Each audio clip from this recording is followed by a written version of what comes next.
Hello everyone, मेरा नाम सजल है और चलिए बहुत जल्दी से हम अकाउंटिंग का प्रोसेस रिवाइज़ कर लेते हैं, जो कि आपको काफ़ी मदद करेगा।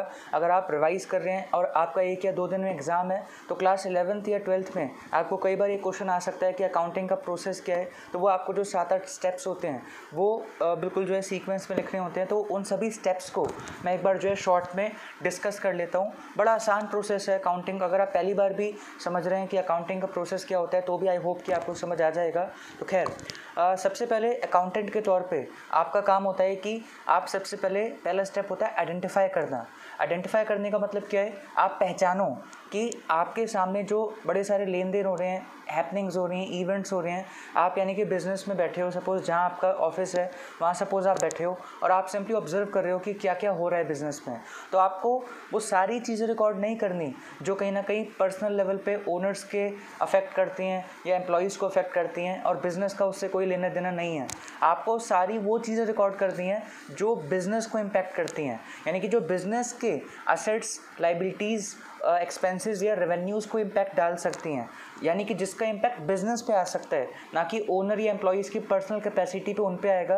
तो आपको वो चीज़ें इग्नोर कर दी हैं और आपको वो चीज़ें उठानी है जिसका इम्पैक्ट बिज़नेस पे आ सकता है।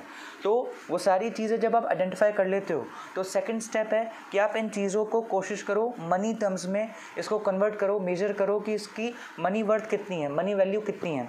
और अगर आप जितनी चीज़ों की मनी वैल्यू नहीं निकाल पा रहे हो तो वो चीज़ें फिर हम रिकॉर्ड नहीं करते। यानी कि एक तरह से 2 बैरियर्स हैं जिसको अगर आप वो इवेंट अगर क्रॉस करेगा इन दोनों बैरियर्स को, तभी जाके जो है कहीं ना कहीं गाड़ी आगे बढ़ेगी और उस चीज़ को अकाउंटेंट जो है वो रिकॉर्ड करता है। वो 2 बैरियर्स क्या हैं? सबसे पहली तो वो चीज़ ऐसी होनी चाहिए जो बिजनेस ट्रांजेक्शन होनी चाहिए, यानी कि जिसका इम्पैक्ट बिजनेस पे आ रहा हो और जिसका इम्पैक्ट पर्सनल कैपेसिटी में अगर एम्प्लॉयज़ या ओनर्स पे आ रहा है बस, और बिजनेस को इम्पैक्ट करने वाली वो चीज़ नहीं है तो उस चीज़ को रिकॉर्ड नहीं करा जाता। तो यानी कि सबसे पहले आपको आइडेंटिफाई करना है, पहचानना है, ढूंढना है बिजनेस ट्रांजैक्शन को, या जिसको आप बोल सकते हो फाइनेंशियल ट्रांजैक्शन। दूसरा स्टेप है कि इसको आप फिर कोशिश करोगे कि इसकी एक मनी वैल्यू क्या है वो निकालो, क्योंकि उस वैल्यू पे रिकॉर्ड किया जाएगा इसको। और अगर सपोज पहला बैरियर क्रॉस हो गया आइडेंटिफिकेशन का, लेकिन इस चीज़ को आप मनी में कन्वर्ट नहीं कर पा रहे हो तो फिर इस चीज़ को आप रिकॉर्ड नहीं करते। तो अगर ये दोनों चीज़ें हो पा रही हैं कि आपने आइडेंटिफाई कर लिया बिजनेस ट्रांजैक्शन को जिसको आप मनी टर्म्स में मेजर भी कर पा रहे हो, तो तीसरा स्टेप आता है कि इसको आप जर्नल एंट्रीज़ की फॉर्म में एक बुक में रिकॉर्ड करते हो। वो बुक जिसके अंदर सारी जर्नल एंट्रीज़ होती हैं वो बुक का नाम है जर्नल, JOURNAL। तो ये वो बुक होती है, एक तरह से वो कॉपी होती है जिसके अंदर आप जैसे जैसे ट्रांजैक्शंस हैपन होती जा रही हैं, बिजनेस ट्रांजैक्शंस, उनको आप जो है रिकॉर्ड करते जाते हो जर्नल एंट्रीज़ की फॉर्म में। फिर चौथा स्टेप आता है कि एक हॉच पॉच क्रिएट हो जाता है कि आपने सीक्वेंस में सारी ट्रांजैक्शंस रिकॉर्ड तो कर ली, पर एक तरह की ट्रांजैक्शंस एक तरफ होती तो अच्छा होता है, मतलब देखने में मज़ा आता है कि हाँ, अगर मैं सिंपली सेल्स के बारे में सारा जानना चाहता हूँ कि इस साल की सेल्स के बारे में कि कब कब कितनी कितनी सेल्स हुई मुझे पता करना है, तो मैं वो जो सारी जर्नल एंट्रीज़ है डे बाई डे उसमें मुझे कहीं ना कहीं वो ढूंढनी पड़ेंगी और शायद इतने दिन लग जाएं मुझे सिंपली सेल्स का सारा डेटा इकट्ठा करने के लिए। तो चौथा स्टेप होता है कि आप एक तरह के आइटम्स को एक जगह रिकॉर्ड करते हो, उसकी एक समरी क्रिएट करते हो पूरे साल उस आइटम से रिलेटेड जो भी ट्रांजेक्शन्स हुई हैं, तो उसको आपने जर्नल एंट्रीज़ में रिकॉर्ड किया होगा। अब वो उस आइटम से रिलेटेड सारी चीज़ें आप पिक करोगे जर्नल एंट्रीज से और उसकी एक समरी उस आइटम से रिलेटेड जो है उसके अकाउंट में प्रोवाइड करोगे। तो फॉर एग्जांपल सेल्स के रिगार्डिंग मुझे सब कुछ जानना है कि साल के दौरान सेल्स कब कब हुई और कितने कितने अमाउंट पे हुई और सामने से कैश आया या ये क्रेडिट सेल थी यानी कि उधार पे थी। तो ये सारी चीज़ें, ये पूरी समरी आपको पूरे साल की सेल्स के रिगार्डिंग, सेल ऑफ गुड्स के रिगार्डिंग मिल सकती है। तो उसके लिए हम क्या क्रिएट करेंगे? Sales account. ऐसे ही सपोज सैलरीज अकाउंट है तो सैलरीज अकाउंट के थ्रू आपको पता लग जाएगा कि पूरे साल के दौरान कितना अमाउंट है सैलरी का जो आपने कहीं ना कहीं पे कर दिया या पे करना है, यानी कि जो बिलोंग करता है इस साल को। ऐसे ही कैपिटल अकाउंट आप बना सकते हो वो अमाउंट पता करने के लिए जो कहीं ना कहीं ओनर का लगा हुआ है, ओनर का इन्वेस्टेड है इस बिजनेस में, क्योंकि ओनर के अमाउंट को हमें अलग से रिकॉर्ड करना होता है क्योंकि ओनर और बिजनेस को हम अलग अलग मानते हैं। तो यानी कि चौथा स्टेप होता है क्लासिफिकेशन का, जिसके तहत आप अलग अलग आइटम से रिलेटेड जो है अलग अलग उनके अपने अकाउंट्स प्रिपेयर करते हो।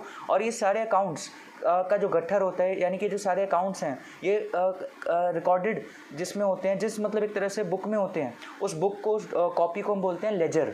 तो LEDGER वो बुक होती है एक तरह से, जिसके अंदर सारे जो आप एक तरह से अकाउंट्स स्टोर करके रखते हो, मेंटेन करते हो ना। 5वां स्टेप आता है कि उसके बाद जब आप सारे अकाउंट्स बना लेते हो तो सभी अकाउंट्स को क्लोज किया जाता है, और उसके लिए जो भी दोनों साइड्स का टोटल करके जो भी डिफरेंस आ रहा है वो आप हल्की साइड नोट करते हो, और ये कहीं ना कहीं एक तरह से होता है उस अकाउंट का क्लोजिंग बैलेंस। सारे क्लोजिंग बैलेंसेज आप एक स्टेटमेंट में ट्रांसफ़र करते हो जिसको हम बोलते हैं ट्रायल बैलेंस, और वो ट्रायल बैलेंस आइडियली मैच करना चाहिए। तो उसमें 2 कॉलम्स होते हैं, डेबिट कॉलम, क्रेडिट कॉलम, और अगर वो डेबिट कॉलम और क्रेडिट कॉलम कहीं ना कहीं मैच कर रहा है तो यानी कि आपने अभी तक की अकाउंटिंग जो है मोर और लेस सही करी है, ठीक है। ट्रायल बैलेंस मेंटेन करने के बाद, प्रिपेयर करने के बाद आप सबसे पहले बनाते हो ट्रेडिंग अकाउंट। ट्रेडिंग अकाउंट में आपका पर्पस होता है इस साल को जो बिलोंग करते हैं, इस अकाउंटिंग ईयर को जो बिलोंग करते हैं, सारे रेवेन्यूज़ और जो सारे एक्सपेंसेस वो आप जो है कहीं ना कहीं ट्रांसफ़र करते हो उनके बैलेंसेस, क्लोजिंग बैलेंसेस कहाँ पे, ट्रेडिंग अकाउंट में। लेकिन खास बात यह है कि यहाँ पे सारे रेवेन्यूज़ या सारे एक्सपेंसेस नहीं आते, केवल वही रेवेन्यूज़ और वही एक्सपेंसेस आते हैं ट्रेडिंग अकाउंट में जिसका कहीं ना कहीं डायरेक्ट इम्पैक्ट है, यानी कि जो हमारा मेन काम है उससे रिलेटेड जो हमारे रेवेन्यूज़ हैं और उससे रिलेटेड जो हमारे खर्चे थे वो केवल आते हैं ट्रेडिंग अकाउंट में। यानी कि अगर सपोज़ मेरा काम है sale and purchase of goods, तो सिंपली जो रेवेन्यूज़ है उसमें केवल एक चीज़ आएगी सेल्स, और जो खर्चे हैं उसमें केवल एक चीज़ आएगी परचेज ऑफ गुड्स। उसके अलावा 1-2 चीज़ें और आ सकती है, लेकिन मैं यहाँ पे उस चीज़ को इतना डिटेल में नहीं कर रहा डिस्कस। लेकिन कुल मिला के आपको सारे एक्सपेंसेस और सारी अपने रेवेन्यूज़ जो हैं एक ही जगह ट्रेडिंग अकाउंट में नहीं शो करने होते, केवल जो डायरेक्ट एक्सपेंसेस और डायरेक्ट रेवेन्यूज़ होते हैं उन्हीं को आप शो करते हो ट्रेडिंग अकाउंट में। और डायरेक्ट का मतलब है कि जो चीज़ के लिए आपने बिजनेस सेटअप किया था, जो यानी कि आपका मेन काम है। बाकी इसके अलावा जितने भी आपके जो है खर्चे बच गए जो ट्रेडिंग अकाउंट में नहीं आ पाए, या जितने भी आपके बाकी इनकम्स बच गई जो ट्रेडिंग अकाउंट में नहीं आ पाई, उन सबको आप नोट कर लेते हो प्रॉफिट एंड लॉस अकाउंट में। और उसके अलावा ट्रेडिंग अकाउंट के थ्रू जब आप क्लोज करोगे ट्रेडिंग अकाउंट तो वहाँ से आपको ग्रॉस प्रॉफिट मिलेगा, तो वो भी जो आप इनकम के तौर पे प्रॉफिट एंड लॉस अकाउंट में क्रेडिट करोगे, यानी कि राइट हैंड साइड नोट करोगे। और इस तरह प्रॉफिट एंड लॉस अकाउंट जब पूरा मेंटेन हो जाएगा, क्रिएट हो जाएगा, तो लास्ट में आपको प्रॉफिट एंड लॉस अकाउंट बंद करते वक्त मिलेगा फाइनल प्रॉफिट अपना, यानी कि इस साल काम करने पे फाइनली प्रॉफिट कितना हुआ, जिसको हम बोलते हो नेट प्रॉफिट। और उसके बाद फाइनली आप बनाते हो अपने साल के आखिरी दिन आपके पास कितने एसेट्स बचे और कितनी लाइबिलिटीज़ हैं। जो एसेट्स को आप अगले साल एंजॉय करोगे उनसे बेनिफिट मिलेगा, और जो लाइबिलिटीज़ हैं एक तरह से वो सारी आप अगले साल या उसके बाद कहीं पे करोगे। तो यानी कि एक तरह से इस साल के अंत में आप फाइनल काम क्या करोगे, आप अपनी बैलेंस शीट क्रिएट करोगे, एक अपनी फाइनेंशियल पोजीशन पता करने के लिए कि आपके पास कितने एसेट्स बचे हुए हैं आज के दिन और कितनी लाइबिलिटीज़ हैं बिजनेस के ऊपर आज के दिन, ठीक है। और एक बात ध्यान रखना, कैपिटल जो होता है यानी कि जो अमाउंट इन्वेस्ट कर रखा है ओनर ने, वो भी एक तरह से किस तरफ नोट किया जाता है, लाइबिलिटी साइड ही। तो वो क्योंकि जो एक तरह से क्योंकि हम बिजनेस और ओनर को अलग अलग मानते हैं, तो ओनर के थ्रू भी जो भी अमाउंट आता है बिजनेस में इन्वेस्ट किया जाता है, तो बिजनेस उस चीज़ को लाइबिलिटी मानता है अपने ऊपर, और जब तक वो रीपे नहीं कर देता ओनर को अमाउंट कैपिटल का, तब तक वो कैपिटल जो है लाइबिलिटी साइड शो कर होती है, ठीक है। बिजनेस की बैलेंस शीट हम क्रिएट करते हैं। ये सारे जो अकाउंट्स हम क्रिएट कर रहे हैं, जो सारा काम हो रहा है, हम अपने आप को क्या मानते हैं, अकाउंटेंट अपने आप को क्या मानता है, बिजनेस, ना कि ओनर। ओनर बिल्कुल एक स्ट्रेंजर है, एक अलग बंदा है। तो हम अपने आप को पूरी अकाउंटिंग करने के दौरान हम अपने आप को मानते हैं बिजनेस, और जज करते हैं कि बिजनेस के लिए चीज़ क्या है, असेट है, लाइबिलिटी है, इनकम है या रेवेन्यू है, ना कि ओनर के तौर पे देखते हैं, ठीक है। तो आई होप कि आपको जो है ये वीडियो से काफ़ी फ़ायदा मिलेगा।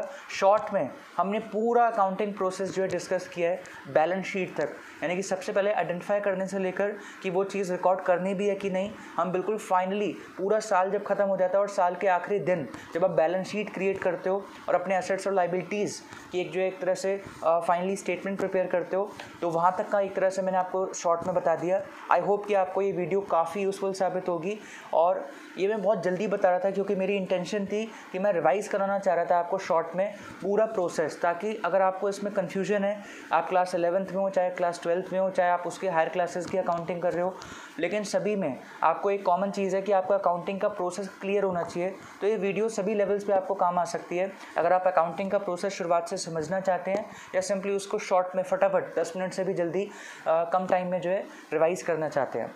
So thank you so much. अगर आपको ये वीडियो पसंद आई तो ज़रूर मुझे मतलब इस वीडियो को लाइक करना, और इस वीडियो में आप जो है कमेंट करके बताना कि अगली वीडियो आप किस टॉपिक पे चाहते हो। Okay, so thank you so much. हम मिलते हैं नेक्स्ट वीडियो में। बाय।